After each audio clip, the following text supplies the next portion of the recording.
Oke, bismillahirrahmanirrahim. Assalamualaikum warahmatullahi wabarakatuh. Selamat pagi semuanya. Semoga kita semua dalam keadaan sehat walafiat dan selalu diberkahi dan diridhoi oleh Allah Subhanahu wa taala. Di sini saya Fathul Arifin akan coba membawakan mata kuliah pengembangan atau inovasi kurikulum. Nah, ada dua materi yang akan saya bawakan, yaitu tentang hakikat kurikulum dan pengembangan kurikulum, dan pengembangan kurikulum di Indonesia itu seperti apa. Oke, perlu kita ketahui bahwa kurikulum sendiri itu berasal dari bahasa Latin yang dikembangkan oleh bangsa Yunani awalnya, yaitu berarti atau kata awalnya itu kurer. Nah, kurer ini kalau kita artikan dalam bahasa Indonesia artinya lari atau berlari ya. Dalam artian lari di sini adalah ingin mencapai sesuatu yang diinginkan gitu. Jadi tujuan dari kurikulum, dari kalau kita mengamati dari bahasa Latin, kurer ini adalah berlari ingin mencapai sesuatu gitu kan. Nah, sama halnya dengan kita belajar. Jadi kalau kita belajar atau mengajar itu ada sesuatu yang ingin kita capai gitu ya. Artinya itu kurer gitu, berlari. Nah, kemudian ada beberapa pengertian kurikulum yang dikemukakan oleh para ahli. Yang pertama dikemukakan oleh Harold D. Alberti 1965 bahwa kurikulum itu diartikan semua kegiatan yang disediakan untuk siswa oleh sekolah.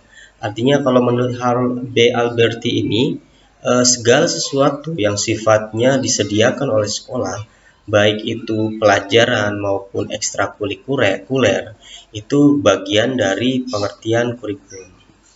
Nah, kemudian pengertian selanjutnya, kurikulum dikembangkan oleh Saylor, Alexander, dan Lewis pada 1981. Mereka mengartikan bahwa kurikulum itu adalah sejumlah mata pelajaran yang harus ditempuh oleh peserta didik. Nah, memang orang awam memahami kurikulum itu adalah sebuah mata pelajaran.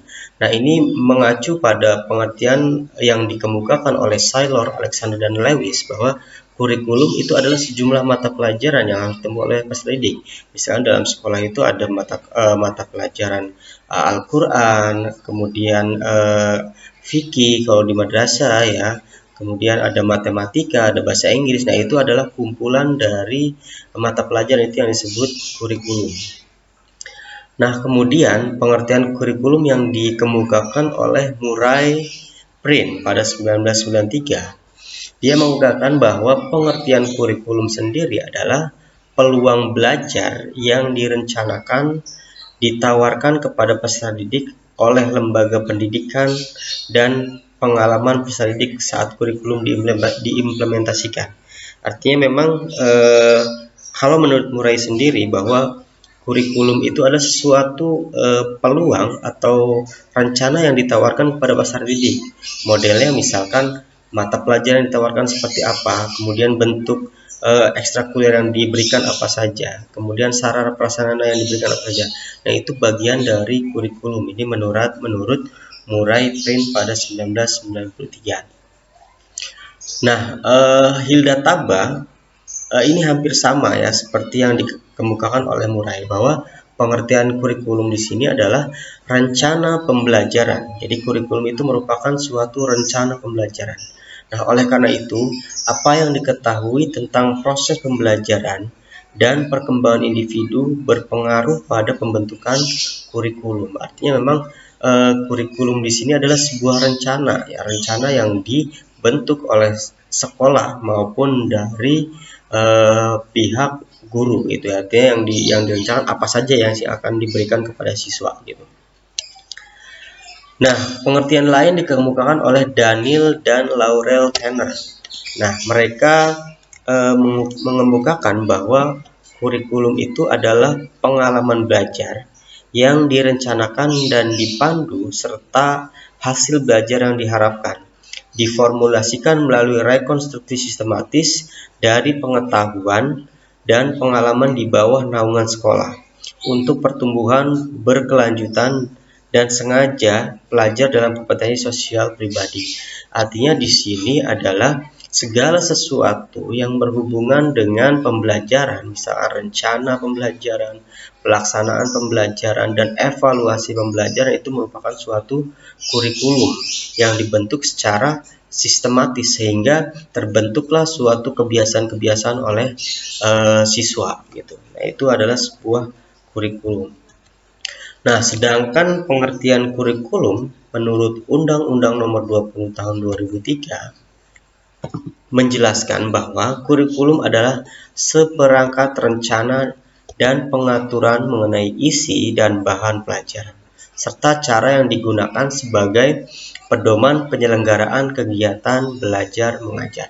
Artinya memang dalam kurikulum itu ada suatu bangunan. Ya. Di sini isinya itu ada suatu rencana, kemudian isi, bahan pelajaran, kemudian cara yang digunakan seperti apa. Nah, itu menurut Undang-Undang nomor 20 tahun 2003. Nah, selanjutnya dari pengertian di atas kemudian kalian bisa menjelaskan sebenarnya apa itu kurikulum menurut kalian gitu. Dari beberapa pengertian, kemudian dari pengertian tokoh dan undang-undang, kita harus bisa menyimpulkan apa itu kurikulum. Selanjutnya apa dimensi-dimensi kurikulum gitu ya. Kurikulum tentunya ada dimensi-dimensi yang harus kita ketahui. Nah, di sini ada beberapa dimensi kurikulum. Yang pertama, kurikulum sebagai mata pelajaran. Nah, ini sesuai dengan pengertian-pengertian tadi bahwa kurikulum sebagai mata pelajaran. Artinya dalam suatu kurikulum kurikulum dibentuk berdasarkan mata pelajaran yang diberikan kepada siswa. Ini sesuai dengan pengertian yang tadi ya, yang dikemukakan oleh Taylor kalau nggak salah itu ya. Jadi kurikulum itu sebuah kumpulan mata pelajaran. Nah, ini juga seperti yang dipahami oleh masyarakat atau orang tua siswa ya. Ketika menanyakan kurikulum itu kaitannya dengan pelajaran. Jadi pelajaran apa saja yang diberikan di sekolah tersebut gitu. Nah, kemudian selanjutnya kurikulum sebagai pengalaman belajar. Artinya di sini dalam suatu kurikulum di sekolah ya, kita mengetahui bahwa di sekolah pastinya ada pengalaman-pengalaman yang diberikan gitu. Misalkan di sekolah kebiasaan yang diberikan itu misalkan setiap masuk di awal gitu guru menyambut dan siswa memberikan salam gitu kan. Kemudian bersikap sopan santun gitu kepada sesama siswa dan guru gitu. Kemudian membiasakan hidup disiplin itu bagian dari kurikulum, itu dimensi kurikulum. Jadi sebagai pengalaman belajar. Kemudian misalkan pada awal pembelajaran siswa dibiasakan untuk membaca surat pendek atau menghafalkan rumus-rumus, itu juga bagian dari pengalaman belajar. Nah, selanjutnya kurikulum sebagai perencanaan program pembelajaran. Nah, di sini dimensi kurikulum yang dimaksud sebagai perencanaan program pembelajaran memang setiap pelaksanaan pembelajaran itu harus ada sebuah rencana yang disusun oleh guru maupun sekolah ya. Kalau dalam sekolah biasanya ada yang namanya prota, program tahunan, program semester gitu kan. Kalau guru biasanya mendapatkan silabus dari sekolah gitu, silabus apa saja yang akan diberikan ke siswa. Kemudian guru dikembangkan dalam bentuk rencana pelaksanaan pembelajaran RPP. Nah, itu bagian dari dimensi kurikulum sebagai perencanaan program pembelajaran. Nah, peran kurikulum di sini ada beberapa yang harus kita ketahui. Yang pertama, kurikulum berperan sebagai konservatif, kemudian peran kreatif, dan ketiga ada peran kritis dan evaluatif. Nah, maksud peranan konservatif itu seperti apa?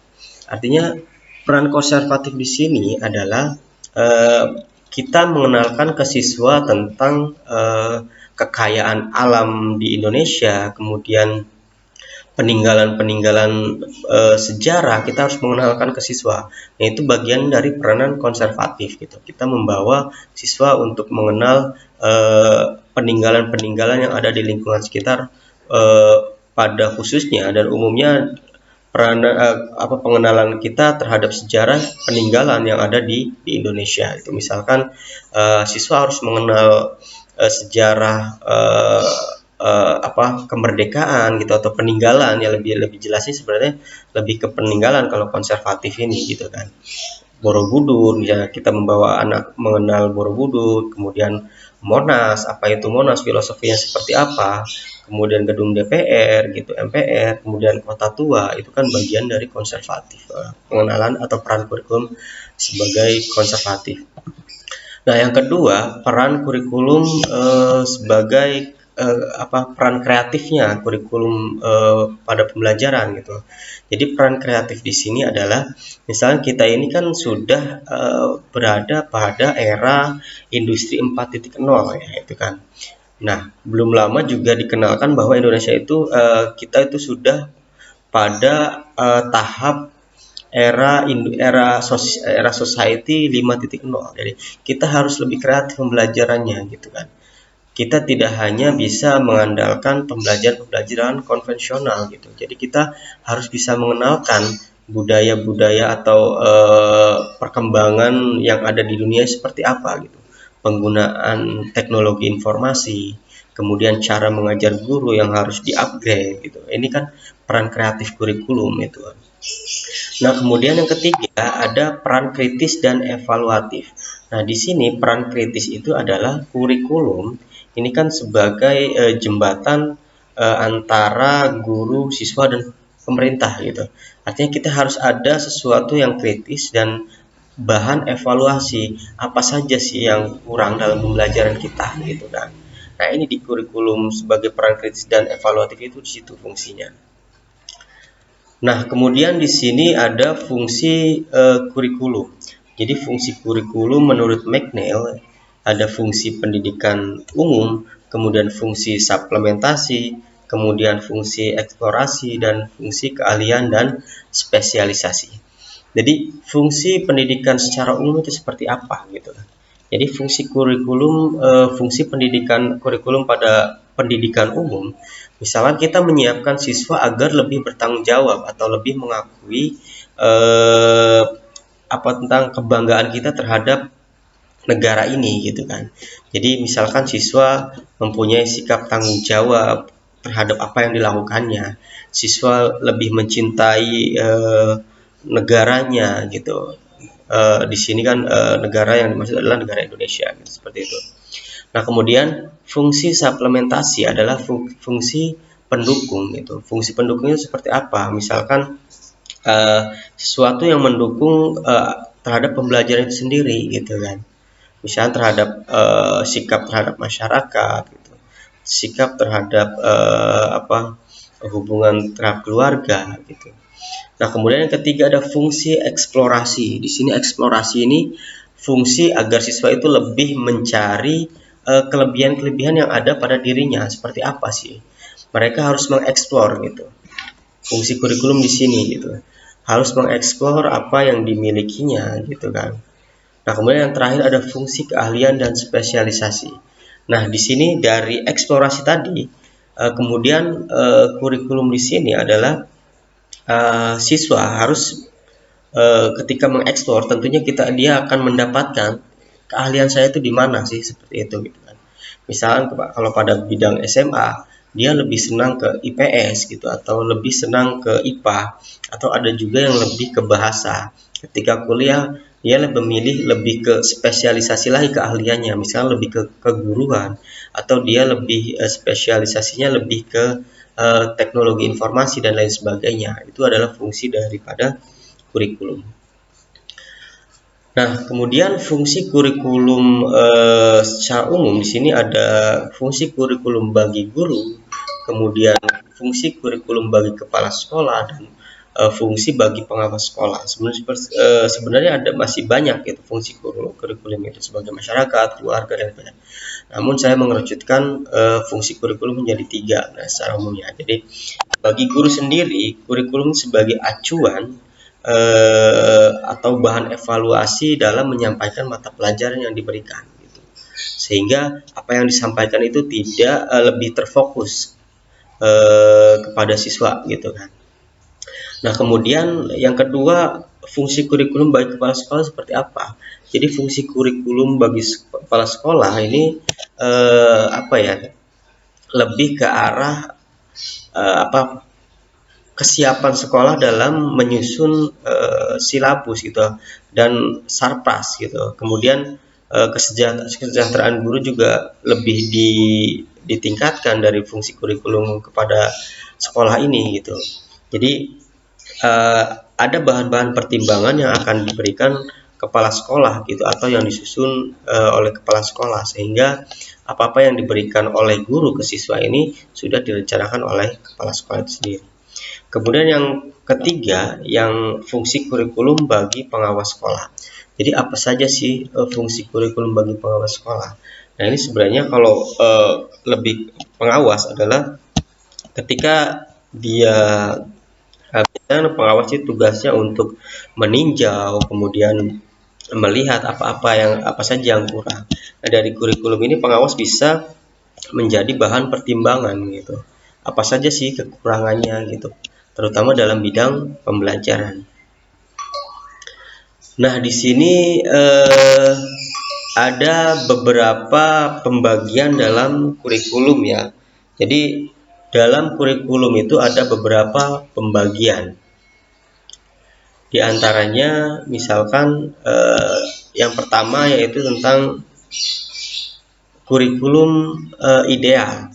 Jadi kurikulum ideal ini seperti apa? Jadi kurikulum ideal ini adalah kurikulum yang berisi sesuatu yang ideal, sesuatu yang dicita-citakan sebagaimana yang tertuang di dalam dokumen kurikulum. Artinya misalnya kalau guru inginnya misalnya kurikulumnya ya kurikulum yang misalkan mencapai pembelajaran yang baik gitu. Nah, ini masuk dari, atau misalkan siswa mempunyai akhlakul karimah gitu, atau misalkan apa yang disampaikan pada mata pelajaran itu dapat terserap semua oleh siswa gitu. Nah, ini tertuang dalam dokumen kurikulum. Misalkan dalam silabus itu kan, itu bagian dari kurikulum ideal. Nah, yang kedua ada kurikulum aktual. Nah, kurikulum aktual ini adalah kurikulum yang dilaksanakan dalam proses pengajaran dan pembelajaran. Jadi lebih tepatnya adalah pembelajaran yang diberikan ke siswa, artinya rencana yang sudah dibentuk dari kurikulum ideal diturunkan menjadi kurikulum aktual. Arti kurikulum aktual itu yang dilaksanakan dalam proses pengajaran pembelajaran, interaksi langsung, kemudian turunan dari kurikulum ideal. Nah, selanjutnya ada hidden curriculum. Jadi hidden curriculum ini segala sesuatu yang terjadi pada saat pelaksanaan kurikulum ideal menjadi kurikulum faktual. Nah, biasanya ini lebih kurikulum ini tidak dituliskan secara gamblang pada kurikulum ideal, tapi dia dilaksanakan secara secara langsung gitu kan, pada saat kurikulum faktual gitu ya, seperti itu. Jadi kurikulum ideal sesuatu berupa dokumen gitu, rencana dan lain sebagainya. Kemudian kurikulum aktual adalah sesuatu yang kita ajarkan atau kita terapkan kepada siswa. Nah, kalau hidden kurikulum ini sifatnya adalah kurikulum tersembunyi. Tersembunyi itu sesuatu kurikulum yang tidak tertuang pada kurikulum ideal. Nah, ini ada hidden curriculum, itu adalah kurikulum tersembunyi yang mengacu pada hasil pendidikan atau proses yang mengarah pada hasil tersebut yang tidak secara eksplisit dimaksudkan oleh pendidik. Hasil ini umumnya tidak dimaksudkan secara eksplisit karena tidak disebutkan oleh guru dalam daftar tujuan lisan atau tertulis. Juga tidak dimasukkan dalam pernyataan tujuan pendidikan seperti silabus, kebijakan sekolah, atau proyek kurikulum. Ya, itu yang tadi saya bilang, misalkan hidden curriculum itu misalkan siswa dibiasakan untuk berakhlakul karimah, kemudian setiap masuk dibiasakan cium tangan kepada gurunya. Itu bagian dari hidden curriculum, artinya kurikulum yang tidak tertulis pada dokumen sekolah gitu, atau yang ada pada catatan gurunya. Nah, di sini ada beberapa komponen kurikulum. Yang pertama ada tujuan yang ingin dicapai, kemudian dua bahan pelajaran, materi atau konten, yang ketiga media atau sarana prasarana, yang keempat proses belajar mengajar, dan yang kelima ada tahap evaluasi. Ya, ini adalah komponen kurikulum. Jadi memang dalam suatu kurikulum kita harus tahu dulu apa tujuan yang ingin dicapai, gitu kan. Misalkan dalam pembelajaran fikih, ya kita misalkan anak harus menguasai ibadah-ibadah atau tata cara beribadah, gitu kan. Nah, itu tujuan yang harus dicapai, gitu. Nah, kalau misalnya dalam matematika siswa pandai berhitung, gitu. Itu tujuannya yang dicapai dalam suatu mata pelajaran atau kurikulumnya, gitu. Kalau misalkan dalam mata pelajaran bahasa Indonesia, anak mampu menguasai bahasa Indonesia baik dan benar, gitu kan. Itu secara mata pelajaran, gitu kan. Yang kedua, ada bahan pelajaran atau materi atau konten. Tentunya dalam suatu kurikulum kita harus ada bahan pelajaran yang ingin kita sampaikan ke siswa. Apa aja materi yang akan disampaikan, gitu. Misalkan kalau dalam fikih, misalkan materinya yang akan disampaikan ada bab toharoh, gitu kan. Kemudian ada apa tentang harta waris, gitu kan. Kalau dalam matematik misalkan ada materi tentang bilangan, materi tentang perkalian, gitu. Atau materi tentang geometri. Nah, itu konten atau materinya. Kemudian yang ketiga, media atau sarana prasarana. Nah, di sini penting dalam pembelajaran karena dalam pembelajaran harus ada media sebagai penyambung antara guru dan siswa, gitu. Kadang-kadang guru dan siswa, guru itu menyampaikan kalau secara langsung banyak yang tidak terserap. Nah, itu perlu adanya media. Nah, media di sini sebagai apa bentuk visual yang disampaikan ke guru ke siswa. Contoh, kalau dalam di fikih misalkan kita praktek memandikan mayat, tentunya kan harus ada media yang dijadikan alat, gitu kan. Nah, di sini media misalkan miniatur atau model mayat, gitu, atau dan sebagainya. Nah, kalau dalam matematik misalkan kita ingin belajar perkalian, tentunya harus ada media yang mendukung tentang perkalian tersebut, gitu kan. Contoh misalkan papan tulis, gitu kan. Atau misalkan proyektor, itu bagian dari media. Atau dan sarana prasarana itu contohnya misalkan kelas, harus ada kelasnya, harus ada meja, harus ada bangku, harus ada spidol dan lain sebagainya. Itu bagian dari sarana prasarana. Nah, kemudian yang keempat ada proses belajar mengajar. Kita tidak bisa hanya berhenti pada media, ya. Tujuan sudah ada, bahan sudah ada, media sudah ada, tapi kalau tidak ada proses belajar mengajar, maka belum termasuk pada komponen kurikulum, ya. Jadi masih kurang, gitu kan. Jadi kurikulum itu harus ada proses belajar mengajar, harus ada interaksi antara guru dan murid, gitu. Yang kelima, tahap terakhir ada evaluasi atau penilaian. Ketika kita sudah mengatur atau membuat tujuan yang ingin dicapai apa, kemudian bahan pelajaran yang sudah disediakan, media dan sarana prasarana sudah ada, proses belajar dan mengajar sudah dilaksanakan. Tahap terakhir adalah evaluasi. Nah, evaluasi ini sebagai bahan koreksi oleh guru apa saja yang kurang dalam pembelajaran, gitu kan. Jika ada yang kurang, tentunya harus ditekankan lagi, gitu kan. Harus ditekankan materi-materi yang diberikan itu ternyata oh ini ada yang kurang loh, gitu kan. Oh ternyata ini ketinggian loh materinya, gitu. Oh ini medianya kurang pas, gitu. Oh proses belajarnya tidak tepat, gitu, penggunaan strateginya. Nah itu bagian dari komponen kurikulum. Nah, selanjutnya hakikat pengembangan kurikulum yaitu merupakan pengembangan komponen-komponen kurikulum yang membentuk sistem kurikulum itu sendiri, gitu. Jadi hakikat pengembangannya yaitu tadi, gitu kan. Jadi pada kurikulum itu dari tadi tujuan, kemudian ada bahan, kemudian ada media, kemudian ada proses belajar mengajar, evaluasi. Nah, itu dikembangkan secara sistematis, gitu, sehingga membentuk suatu kurikulum. Nah, kemudian peran guru dalam mengembangkan kurikulum itu sebagai apa? Yang pertama ada sebagai implementer. Jadi guru ini berperan untuk menerapkan atau mengaplikasikan kurikulum yang sudah ada dalam melaksanakan perannya. Hanya menerima berbagai kebijakan perumus kurikulum. Nah, di sini guru tidak bisa menelan mentah-mentah apa yang diberikan oleh pemerintah gitu. Jadi guru di sini harus sebagai implementer atau sebagai pengaplikasian kurikulum yang diberikan oleh pemerintah. Nah, yang kedua, guru sebagai adapter. Nah, guru lebih dari sebagai pelaksana kurikulum, akan tetapi juga sebagai penyelaras kurikulum dengan karakteristik dan kebutuhan siswa dan daerah dari kebutuhan siswa maupun pelaksanaan pembelajaran itu sendiri ya. Jadi, nah di sini adalah pengembang ya, hampir sama. Artinya kan di sini guru itu sebagai pelaksananya gitu kan. Pemerintah hanya memberikan konsep, tapi yang melaksanakan adalah guru. Apa yang harus diberikan ke siswa gitu kan. Strategi apa yang cocok ke siswa. Kemudian media apa yang pas untuk pembelajaran gitu kan. Kemudian metode apa yang cocok. Karena setiap siswa itu mempunyai karakter yang berbeda dan kebutuhan yang berbeda.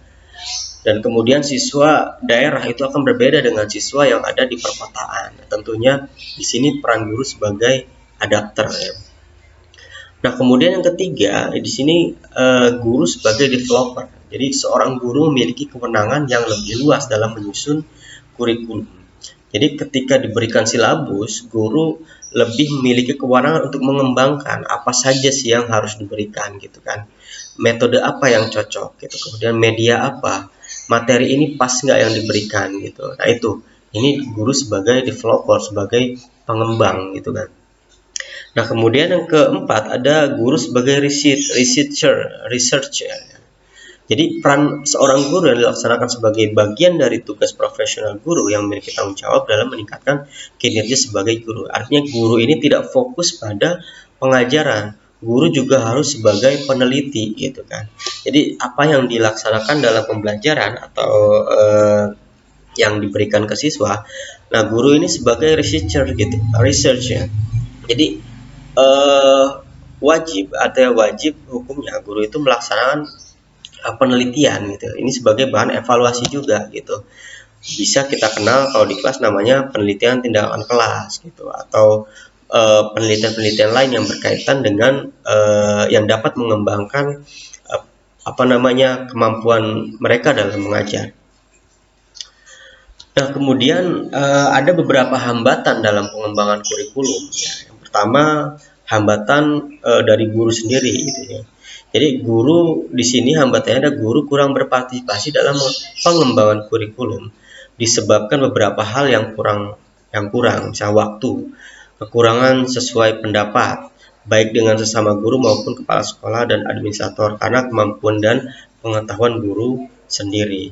Kadang kita lihat banyak hambatan pengembangan kurikulum itu, misalnya guru pada guru itu sendiri dalam mengembangkan kurikulum atau pembelajaran ya, atau guru misalkan ada sesuatu dengan guru-guru yang lain, itu menjadi penghambat juga, atau misalkan hubungan kurang baik antara guru dengan administrator atau hubungan guru dengan kepala sekolah itu akan menjadi penghambat dalam pengembangan kurikulum. Nah, makanya di sini tugas guru itu ya memang harus benar-benar baik gitu di sini agar tidak ada terjadi hambatan dalam pengembangan kurikulum itu sendiri gitu.